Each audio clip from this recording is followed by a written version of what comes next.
The ship was dying, and Kalith Saran knew it. She could hear it in the way the walls groaned every few minutes, a deep, metallic cry that echoed through the hollow corridors of the Quivara, like the last breath of some ancient beast.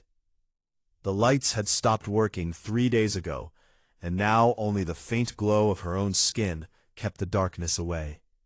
Thin lines of pale silver that traced along her cheekbones and down her neck, bioluminescent markings that pulsed with every beat of her tired heart.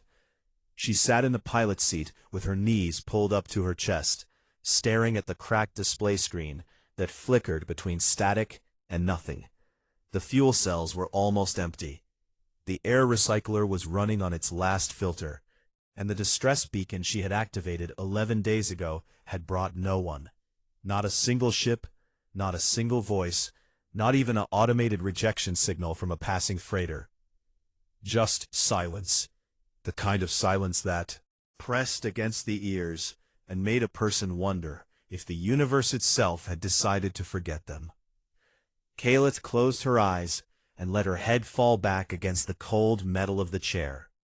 She was Vathari, tall, silver-skinned, with large, dark eyes built for seeing in low light, and long fingers made for precision work.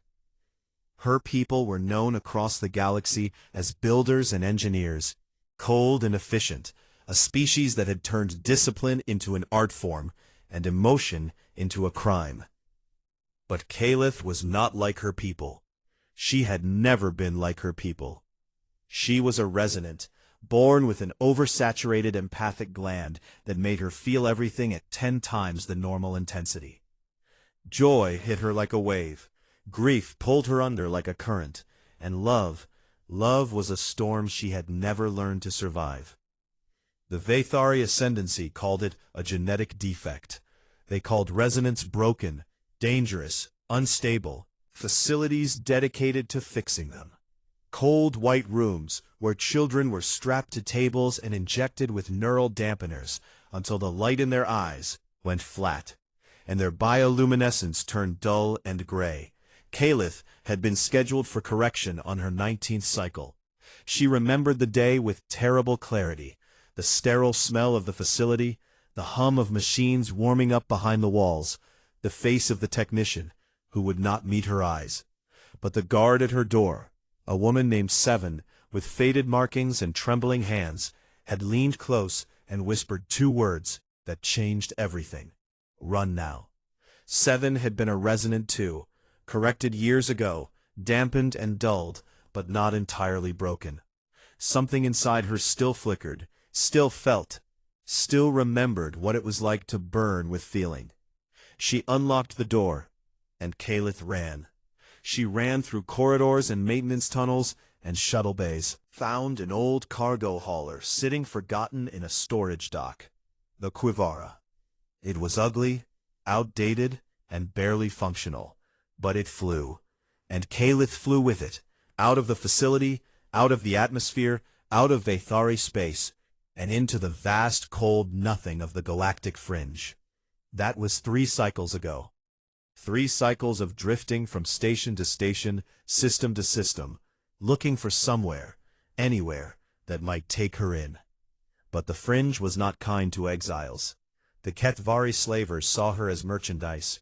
The Drothan traders saw her as a bargaining chip. The station governors saw her as a problem they did not want. And everyone else simply looked through her as if she was not there at all. She had learned the galaxy's coldest truth in those 3 years. Nobody cared about a lone alien with no homeworld, no flag, no registration code, and no value. She was nothing. A ghost in a dying ship, drifting through empty space, sending out a signal that nobody wanted to hear.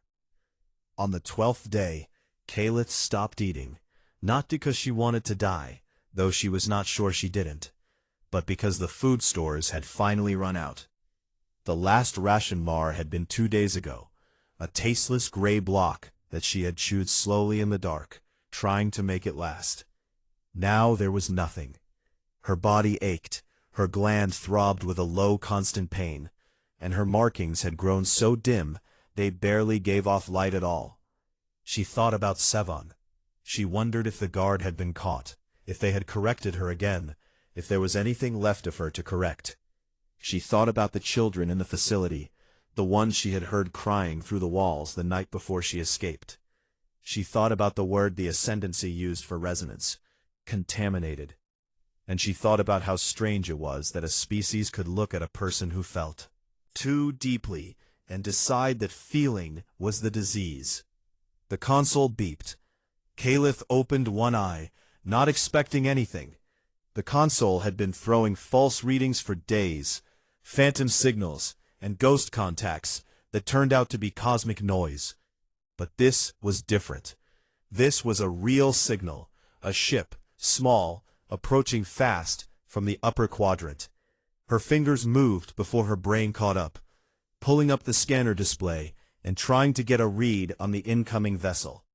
It was small, barely larger than the Quivara, and its hull was a patchwork mess of mismatched panels and welded repairs that looked like they had been done by hand. The identification tag scrolled across her screen in blocky, unfamiliar text. UES Samaritan, Terran-free vessel. Terran. Caliph searched her memory and found almost nothing. Humans, Class C Deathworlders, from a heavy-gravity planet on the far side of the Orion Arm. The Council files on them were thin and mostly warnings, aggressive, territorial, endurance apex predators with a dangerous pack-bonding instinct. Recommended contact level, minimal. Her blood went cold. The comms channel crackled open, and a voice came through, rough, warm, and completely unbothered by the vast emptiness of space. "Hey, you alive in there? Picked up your signal about 6 hours ago, and came as fast as this old girl would carry me. Hang tight. I'm coming alongside." Caliph stared at the speaker. No one had come for 6 hours for her. No one had come for 11 days. No one had ever come at all. Her hand hovered over the comm button, shaking, unsure whether to answer or to arm the Quivara's one broken weapon and prepare for the worst. But her ship was dying. Her body was failing, and the voice on the other end of that signal, that strange, rough, impossibly warm voice, was the first sign in 3 years that the universe remembered she existed. She pressed the button. "I am here," she said, and her voice cracked on the second word, like something inside her had finally broken open. The human was not what she expected. Caliph had prepared herself for a predator, something large and sharp and cold, built for violence the way the Council files described.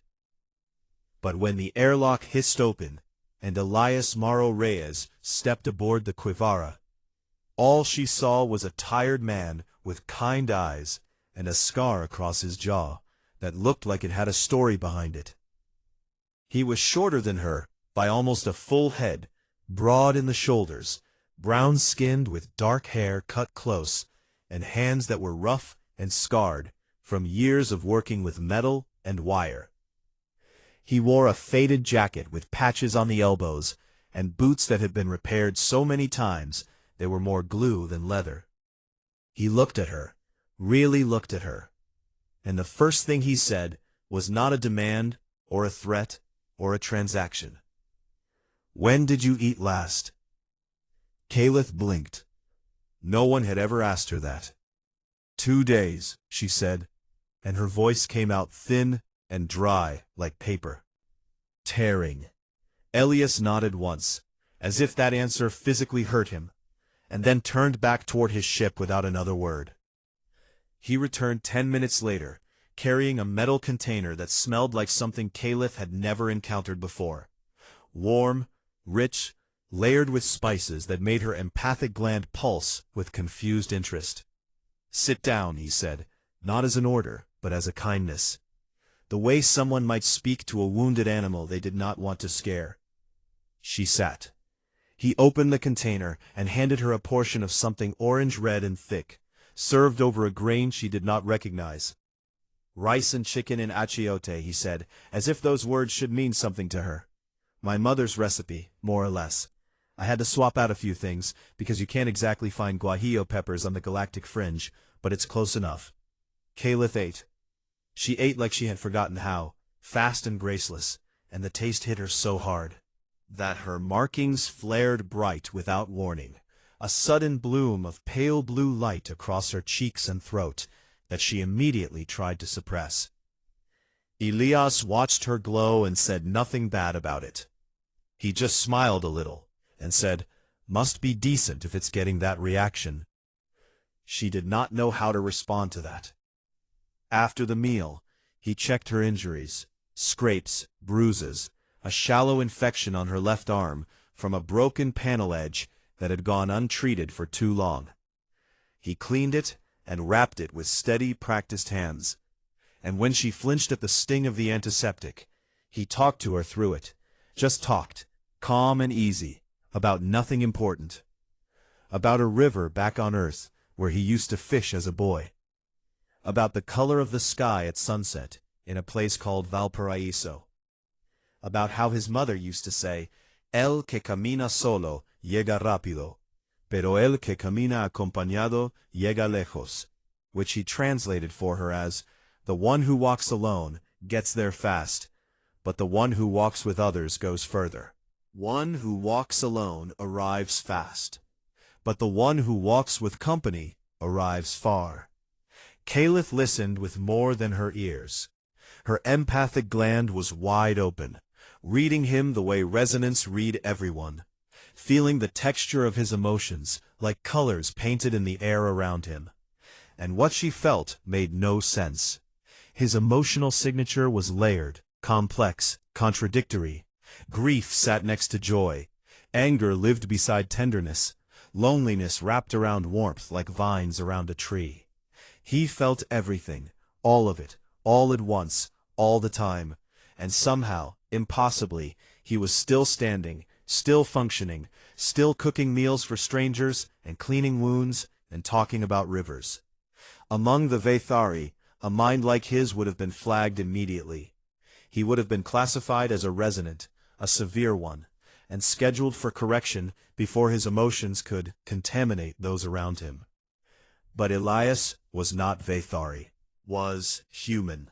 And humans, Kalith was beginning to understand, did not see deep feeling as a defect. They lived inside it, like fish lived inside water, surrounded on all sides, shaped by it, unable to imagine existing without it. It terrified her, and it fascinated her. He gave her a blanket that night, and told her to sleep in the Samaritan's small crew bunk, while he stayed in the cockpit. She slept, truly slept, for the first time in weeks. And when she woke up screaming, from a nightmare about white rooms and needles and children who stopped glowing, she found him sitting on the floor outside the bunk door, his back against the wall, eyes open, just waiting. He had not entered. He had not tried to restrain her or sedate her or ask her questions. He was just there. "Bad dream?" he asked quietly. She nodded, unable to speak, her markings flickering in distressed patterns of violet and gray. "Yeah," he said. And then he talked again. About stars this time. About constellations visible from Earth's southern hemisphere. About a dog he once had named Canella, who was afraid of thunder and used to hide under his bed during storms. He talked until her breathing slowed and her markings settled back to their resting silver. And then he said good night and left her alone with a gentleness that made her chest ache in ways she could not name. They traveled together toward Punto Gris Station, a neutral trade hub on the fringe where Elias planned to sell salvage and resend. Kalith kept waiting for the transaction, the moment when he would tell her what she owed him, what he expected in return for the food and the medicine and the kindness. That moment never came. She asked him directly on the third day, "Why did you answer my beacon?" He was elbow-deep in a maintenance panel at the time, rewiring something that sparked and hissed. "Looking up, because someone was alone and I had fuel." As if it were that simple. As if the entire cold machinery of galactic politics and species hierarchies and rational self-interest could be overridden by something as small and stubborn as one man deciding that another person's loneliness mattered. At Punto Gris, trouble found them fast.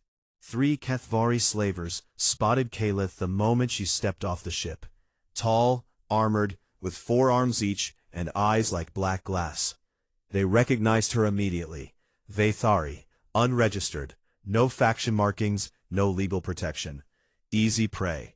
The largest one stepped forward and spoke in trade common, addressing Elias as if Caliph were cargo. The Vathari female, she is unclaimed. We will take her off your hands for a fair price, Deathworlder. Elias set down the supply crate he was carrying. He did not raise his voice. He did not reach for a weapon. Between Caliph and the slavers, and looked at the lead HFY with an expression that was perfectly calm and absolutely immovable. She's with me. The slaver laughed, a wet, clicking sound. You misunderstand, human. We are not asking. Elias did not blink. His heart rate, which Caliph could feel through her gland like a drumbeat, did not change by a single beat. Neither am I, he said. Something shifted in the air then, something old and primal, that the HFY could sense even without empathic abilities. The human was not bluffing. He was not negotiating. He was a Deathworlder standing between a predator and something he had decided to protect, and every cell in his body had already committed to whatever came next. The slavers left. They turned and walked away without another word, and Caliph stood behind this strange, scarred, impossible man, and felt something crack open inside her chest that she had spent 3 years trying to keep sealed shut. No one had ever stood for her before. No one had ever looked at it a threat and chosen her over their own safety. She stared at the back of his head as he picked up the supply crate again and continued walking as if nothing had happened. And her markings blazed so bright that passing traders stopped and stared. You coming? He called back over his shoulder. She followed him. She was not sure she would ever be able to stop. Weeks passed, and Caliph learned the shape of Elias Reyes the way a cartographer learns a coastline, slowly, carefully, with growing wonder at how much there was to map. He was a man of routines. Every morning he woke before her, brewed something hot and bitter he called café from a dwindling supply he guarded like treasure, and spent the first hour of the day checking the Samaritan systems with the patient focus of a doctor examining a beloved patient. He talked to the ship. Not in any formal way, not through comms or interface. He just talked, muttering to the engines when they stuttered, patting the hull when something worked, cursing softly at a junction box that kept shorting out as if scolding a misbehaving child. She's old, he told Caliph one morning when he caught her watching him with amusement. But she's loyal. You treat a ship right, and she'll carry you through anything. Caliph understood loyalty in theory. Version of it, cold and contractual, built on obligation rather than feeling. But the way Elias practiced it was different. His loyalty was warm and irrational, and given freely to things that could never pay him back. A broken ship, a stray exile, a memory of a dog afraid of thunder. It made no evolutionary sense. It made her chest ache every time she saw it. She began helping him with repairs, and he discovered quickly that her Vathari engineering skills were extraordinary. Her long fingers could reach spaces his could not.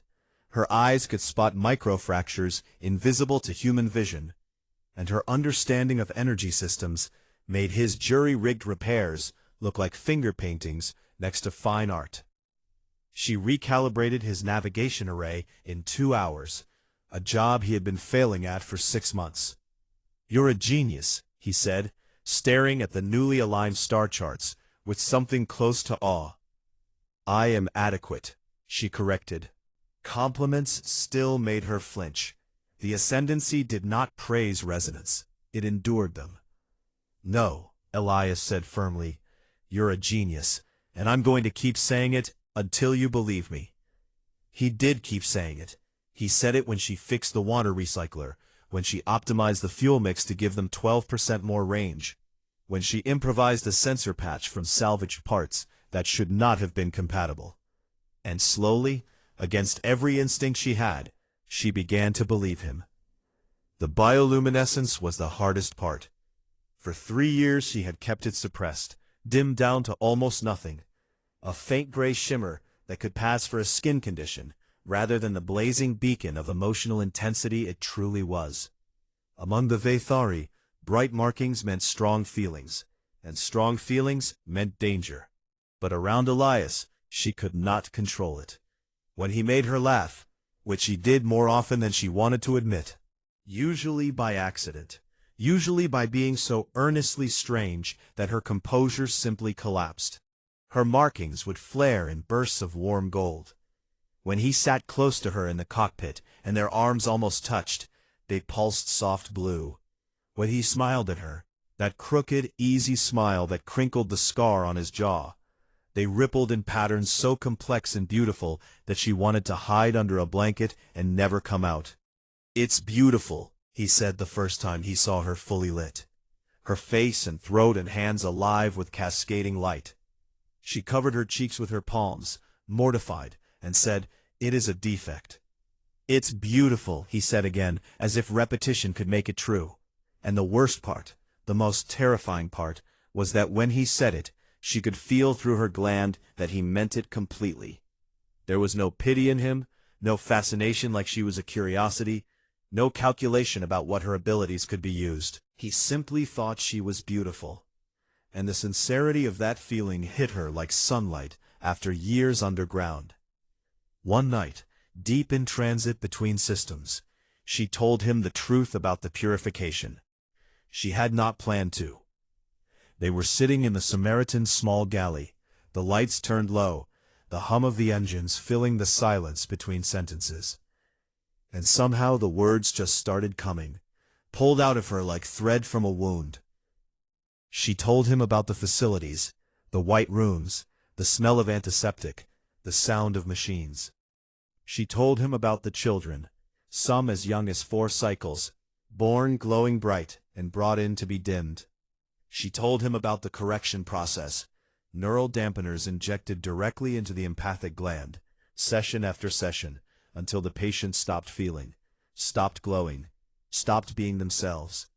She told him about Savan, the guard who had set her free, had been reduced to a flat, lifeless gray, but whose hands still trembled when she thought no one was watching. She told him about the word they used, contaminated. And she told him what it felt like to grow up being told that the deepest, most essential part of who she was, her ability to feel, to connect, to light up from the inside, was a sickness that needed to be cut out. Elias listened without interrupting. His hands were wrapped around his cup of cafe, and his knuckles were white. And when she finished speaking, and the silence settled over them like dust, she looked up and saw that his eyes were wet. He was crying. Not loudly, not dramatically, just 2 quiet tracks of moisture running down his weathered face, his jaw tight, his breathing carefully controlled. She stared at him in open shock. "You are crying," she said, because in her entire life she had never seen anyone weep for a resonant. "Thick and rough. Yeah, I am." "Why?" He set the cup down and looked at her with those impossible human eyes, brown, warm, full of so much feeling that her gland sang with it, like a struck bell. "Because what they did to you was wrong, and somebody should have cried about it a long time ago." Caliph felt something break inside her then, not painfully, not like the breaking she had experienced before, but like ice cracking on a river in spring, letting the water move again after a long frozen season. He told her about Earth after that, about humanity's own long, ugly history of trying to cut out the parts of themselves they feared. People who loved wrong, people who looked wrong, people who thought wrong, people who felt too much. He told her about wars fought over it, about children taken from families, about laws written to make certain kinds of hearts illegal. "We almost destroyed ourselves," he said. More than once, we came so close to finishing the job that there are still scars on the planet you can see from orbit. But you survived, Caliph said. Yeah, he said, and something fierce moved behind his eyes. We're still here. Broken and loud and stupid, and still here. And do you know why? She shook her head. Because every single time someone tried to stamp out the feeling, someone else refused to stop. Someone kept singing, someone kept painting, someone kept loving the people they were told not to love. And that stubbornness, that crazy irrational refusal to go numb, that's what saved us. Caliph understood then what made humans terrifying to the galaxy. It was not their strength, or their aggression, or their death-world biology. It was their endurance, their ability to carry enormous pain and enormous love in the same heart, and keep walking. They were an entire species of resonance, and they had not only survived, they had built civilizations, crossed oceans, reached the stars, all while feeling everything at full volume. Her people would have corrected every single one of them. The thought made her sick. They reached the abandoned colony of Lune Karath 2 days later, an old Vathari outpost stripped for parts and left to decay in the orbit of a dying star. Elias wanted to salvage tech from the lower levels. Caliph wanted to see it, to touch something Vathari again, even something broken. They found the creche on the 3rd sublevel. It was a nursery, small beds with restraint rails, tiny chairs with straps at the wrists and ankles, a row of syringes still sealed in their cases on a metal tray that had not been touched in decades. This was where they had kept the resonant children before correction. Caliph stood in the doorway and could not move. The room was dark and dead and cold, but her gland could still feel it. The echo of old terror soaked into the walls like smoke, hundreds of small, bright souls brought here and dimmed one by one. Her legs gave out. She went down hard, her knees hitting the metal floor, and the sound that came out of her was not a scream, but something deeper, a low, raw keen that she had been carrying for 3 years and could not hold any more. Elias was beside her in an instant. He wrapped his arms around her and held her against his chest, and her bioluminescence erupted, not in gentle pulses, but in a blinding cascade of white and gold and violet that filled the entire room, lit up every corner, every tiny chair, every syringe, as if her body was trying to burn away the darkness with sheer overwhelming feeling. He did not flinch. He did not let go. He held her in that terrible room until the light dimmed to something bearable, and then he held her longer still, and the sound of his heartbeat against her ear was the steadiest thing she had ever known. The hollow virtue arrived at Punto Gris Station like a shadow falling across a room, silent, enormous, and impossible to ignore.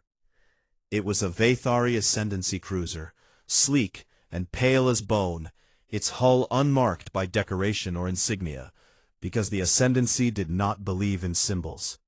Symbols were emotional. Symbols were unnecessary. The ship itself was a statement. We are here, and that is enough. Caliph saw it on the scanner from 3 systems away, and felt her blood turn to ice. She knew that ship. Every resident knew that ship. The Hollow Virtue was the flagship of the Corrector Fleet, the division responsible for tracking down escaped resonants and returning them for completion of their treatment. And at its helm was Corrector Thale, the most efficient hunter the Ascendancy had ever produced. Thale was Vathari, tall and precise, with markings that had been reduced to a flat uniform gray.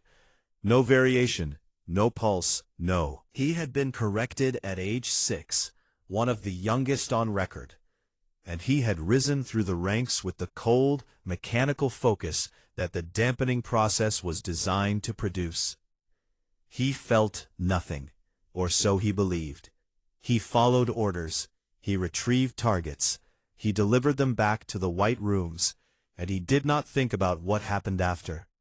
because thinking about it would require feeling, and feeling had been taken from him before he was old enough to understand what it was. But somewhere deep beneath the dampening, deeper than the ascendancy's technicians had been able to reach, something still flickered. A tiny ember of what he had been before, buried under layers of chemical suppression and institutional conditioning. Too small to register on any scanner, but too stubborn to die entirely. Thale ignored it the way one ignores a persistent itch. It was nothing. It meant nothing. And now he had been dispatched to retrieve exile designation 7741-K, also known as Caliph Saran, last tracked in the galactic fringe, traveling with an unregistered alien vessel. Caliph told Elias the moment she saw the scan. She did not soften it or dress it up, or try to find a gentle way in. She stood in the cockpit doorway, with her markings pulsing in rapid, distressed patterns, and said, "The Ascendancy has found me. You have to let me go." Elias looked up from his console. "No," he said. "You do not understand. They will not negotiate, they will not bargain. They have legal authority under Vathari law to reclaim me, and any species that interferes will be considered hostile." "I heard you," he said, "and no." "Elias," she said his name and her voice cracked on it. "They will kill you. Or worse, they will take you apart to study how your brain works, because a human who bonds this strongly with an alien is exactly the kind of anomaly they would want to understand, and—" He stood up from the console and faced her, and she could feel his emotional signature through her gland, steady, warm, absolutely unmoved, like a mountain being told about wind. "Caliph," he said, "I have been alone for a long time. I lost people. I lost my home posting. I lost a version of myself I actually liked. And then I picked up a signal from someone who needed help, and I found you. And you fixed my ship, and you laughed at my bad jokes, and you glow like a star when you're happy. And if you think I'm going to hand you over to people who want to cut that out of you, then you don't know humans as well as you think." She opened her mouth to argue, and found she could not. Not because she did not have arguments. She had dozens, all of them logical, all of them correct, all of them pointing to the obvious conclusion that one human in a patched-together salvage ship could not stand against an Ascendancy cruiser. But logic had nothing to do with what she saw in his eyes. She saw fire there. Not rage, not aggression, but something deeper and more dangerous. Love. The kind of love that did not calculate odds or weigh consequences, or ask whether the object of its devotion was worth the cost. The kind of love that simply decided and then refused to undecide, no matter what. Her people had spent centuries trying to breed that out of themselves. Looking at Elias, she understood why. It was terrifying. They docked at Punto Gris, 3 days ahead of the Hollow Virtue, and Elias spent every one of those days preparing. He did not prepare the way a soldier would. He had no weapons worth mentioning, no allies to call, no fleet waiting in reserve. Instead, he sat in the Samaritan's cockpit and read. He read Terran Union law, dense, complicated, full of clauses and subclauses that had been written by humans who apparently believed that words on paper could stop. He read for hours, drinking cup after cup of café, his eyes scanning texts that Caliph could not follow, occasionally muttering to himself and making notes on a datapad. "What are you doing?" she asked on the second day. "Finding a shield," he said. On the third day, the Hollow Virtue arrived. It dropped out of FTL with the quiet precision that defined everything the Ascendancy did, and within the hour, Corrector Thale had transmitted a formal retrieval order to the Punto Gris station governor. The order was clear. Exile designation 7741-K was to be surrendered to Ascendancy custody immediately. The station governor, a tired Makari bureaucrat who wanted nothing to do with galactic politics, was ready to comply. Caliph had no legal standing on Punto Gris. She had no citizenship, no asylum claim, no treaty protections. She was, in the eyes of interstellar law, unclaimed property being recalled by its manufacturer. Boarded the station with a full tactical squad. 12 Vathari enforcers in pale armor, their markings all the same flat gray, their faces empty, their weapons humming at their sides.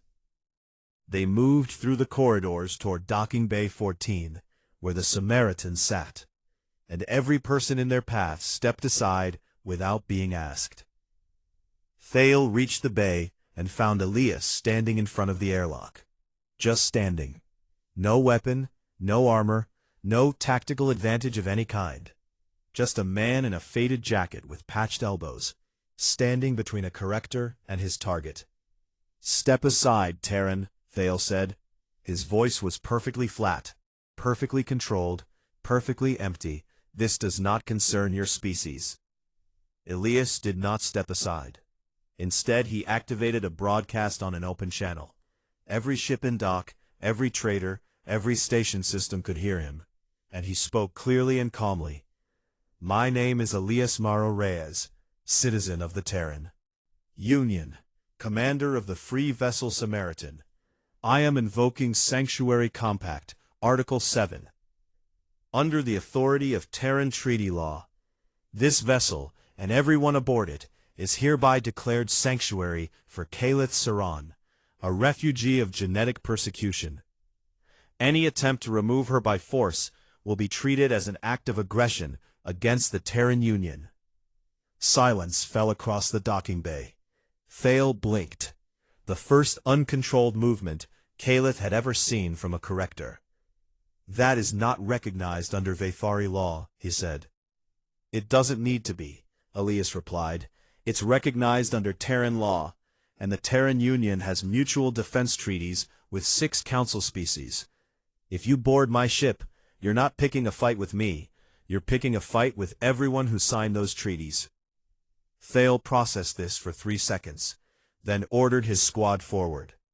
Elias held up a small device, a deadman switch, crude but effective, wired to the Samaritan's reactor core and every fuel cell on the docking ring. "One more thing," he said, and his voice did not waver by a single degree. "I'm a Deathworlder.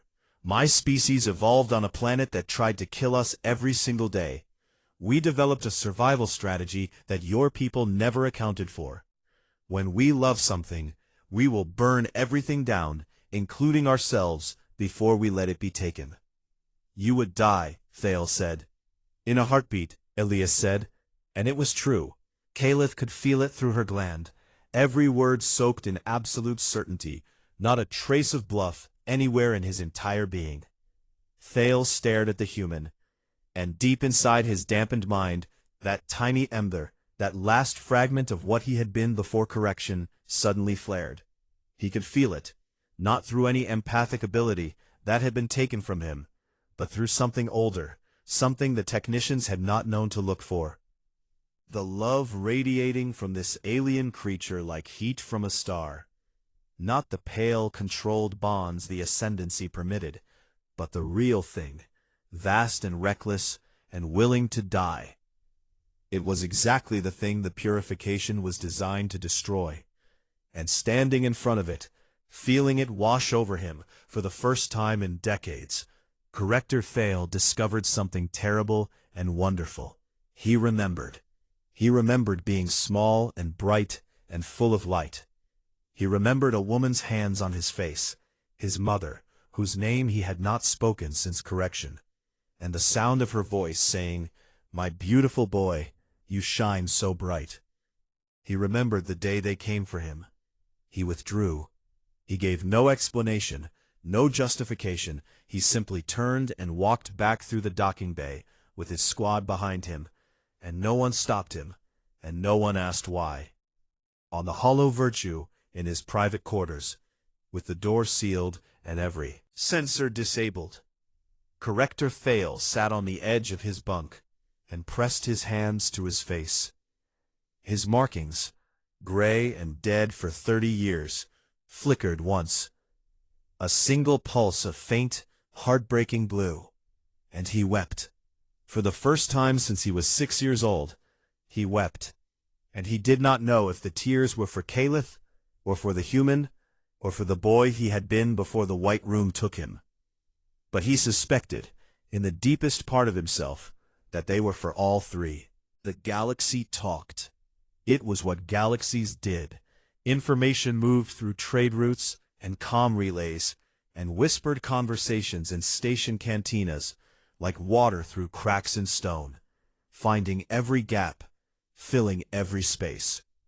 And the story that moved fastest in the weeks after Punto Gris was the story of the human who strapped a bomb to his own chest to protect a single alien exile. The details shifted depending on who told it. Among the Kethvari, the story became a warning. The Deathworlders were even more unhinged than previously believed, willing to destroy entire stations over a single bonded companion, avoid at all costs. Among the Mekhari traders, it became a curiosity. Humans apparently had a legal framework for protecting genetic refugees, which was strange because most species did not even have a word for genetic refugee, let alone laws about them. Among the Council diplomats, it became a problem. The Terran Union, that small, noisy upstart species, barely 2 centuries into spaceflight, had publicly backed Elias Reyes's invocation of the Sanctuary Compact. And suddenly, every refugee, exile, and displaced person in the fringe was looking at human ships with something that had not existed in their eyes before: hope. The Terran Union ambassador, a woman named Adayeze Okonkwo, with silver hair and a voice like polished steel, delivered a formal statement to the Galactic Council that was broadcast across every major relay. The Terran Union recognizes the right of all sentient beings to exist as they were born, she said. We do not accept that any government has the authority to alter, diminish, or erase the fundamental nature of a person, and we will extend the protection of our laws to anyone fleeing such persecution, regardless of species, origin, or political consequence. The statement was met with uncomfortable silence from most council members, open hostility from the Vathari ascendancy, delegation, and a quiet standing ovation from the dressy observers in the gallery, who were the only other species in the room that understood what the word empathy actually meant. The ascendancy quietly dropped the retrieval order for Khalid Saran. Not out of compassion. The ascendancy did not do compassion, but out of calculation. One exile was not worth provoking a species that had just demonstrated in front of the entire fringe that it would rather die than surrender someone it loved. The cost-benefit analysis was clear. Let the resonant go. There would be others, except the others were listening too. Across Vathari space, in facilities and institutions and quiet government offices, where dampened resonance worked in silence, their markings gray, their emotions flattened, their memories of brightness locked behind chemical walls. The story arrived like a signal fire on a dark horizon. A human had fought for a resonant. Human had stood in front of a corrector and burned with so much feeling that the corrector himself had cracked. The story should not have reached them. The ascendancy controlled information the way it controlled everything, tightly and without mercy. But Corrector Thale's sealed report, the one he filed upon returning to Vathari space, had a gap in it. A classified section that described the human's emotional output in terms that any resonant would recognize. And somehow, through channels that the ascendancy never fully traced, that report leaked. It passed from hand to hand, from terminal to terminal, from one gray-marked Vathari to another, read in secret, and deleted, and read again. And wherever it went, something extraordinary happened. Resonants who had been dampened for decades began to feel a flicker. Just a flicker. The faintest pulse of blue beneath their gray. As if the knowledge that someone, somewhere, had been willing to fight for. What they were had reached the part of them that the correction was supposed to have killed. The ascendancy noticed. They could not figure out why their productivity metrics were shifting, why dampened workers were requesting art supplies and music access. why a maintenance technician on a border station had been caught humming, for the first time in 20 years. Something was stirring in the gray population, and it frightened them more than any external threat ever had. But that was a revolution for another day. For now, the Samaritan flew. It moved through open space on a course toward Terran Allied territory, its hull patched and scarred and held together by the same combination of engineering and stubbornness that defined everything about its owner. And inside it, two people were learning what it meant to be found. Kaylit stopped suppressing her bioluminescence. She let it burn, not carefully, not in controlled pulses, but fully and freely, the way it was meant to, cascading waves of color that shifted with every emotion like a living aurora. Around Elias, she glowed almost constantly. When he cooked for her, which he did every evening, insisting that she needed proper food, not nutrient paste, actual food with flavor and history, her markings ran warm gold and amber. When he told her stories about Earth, about oceans and mountains, and a place called Patagonia, where the sky was so big it made you feel small, in the best possible way, they shifted to deep blue and violet. When he fell asleep in the cockpit chair, with his head tilted back and his mouth slightly open, snoring in a way that should have been annoying, but was somehow endearing, they pulsed in soft, steady rhythms of silver and rose that matched the beat of his heart. "You look like the northern lights over Patagonia," he told her one evening, watching her glow reflected in the viewport glass. "What that means," she said. "It means you look like the most beautiful thing I've ever seen," he said, and his emotional signature, that warm, layered, impossibly deep human heart, rang with such simple honesty that her markings flared bright enough to light the entire cabin. She told him she loved him on a quiet night between stars. Not in Galactic Common, because Common was a trade language built for transactions and negotiations, and had no word adequate for what she felt. She told him in Old Vathari, the ancient tongue that had existed before the ascendancy, before the purification, before her people decided that feeling was a sin. The word was Solvenar. It did not translate neatly into any human language, but the closest meaning was this: "You are the place where I am no longer lost." Elias listened to the word, sounding it out slowly, his human tongue stumbling over the Vathari consonants. "Solvenar," he repeated. Pronunciation was terrible, and it was the most beautiful thing she had ever heard. "What do humans say?" she asked.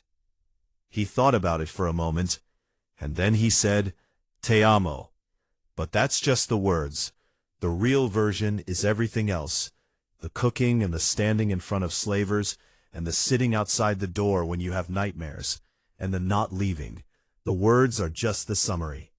She pressed her forehead to his, a Vathari gesture of absolute trust, the kind that resonance used to share before such things were forbidden.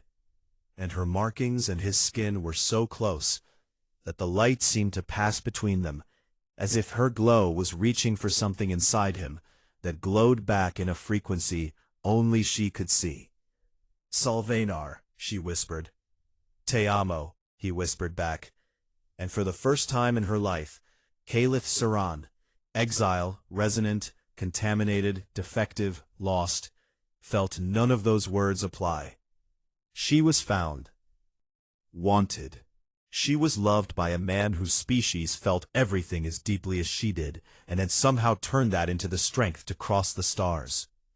Far away, in a quiet facility on a Vathari border world, a dampened resonant named Sevan, the guard who had opened a door 3 years ago and whispered, "Run now," sat alone in her quarters and felt something she had not felt since correction. A warmth in her chest, a flicker beneath her gray. She did not know where it came from, did not know about the story making its way through secret channels, did not know that the girl she had freed had found a human who loved her so fiercely that it cracked a corrector open. But she felt it. and in the darkness of her small room, her markings pulsed once, faint, barely visible, a single heartbeat of pale blue light that was gone almost before it appeared. But it was there. And somewhere in the space between stars, aboard a battered ship held together by wire and will, Caliph Sauron glowed bright enough for both of them. She had been lost. She had been alone. And then a small, ugly ship had appeared out of the dark, crewed by a species the galaxy called monsters.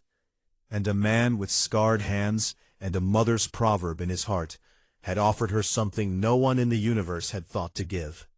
Not protection, not charity, not a transaction, just the radical, irrational, galaxy-shaking act of simply giving a damn.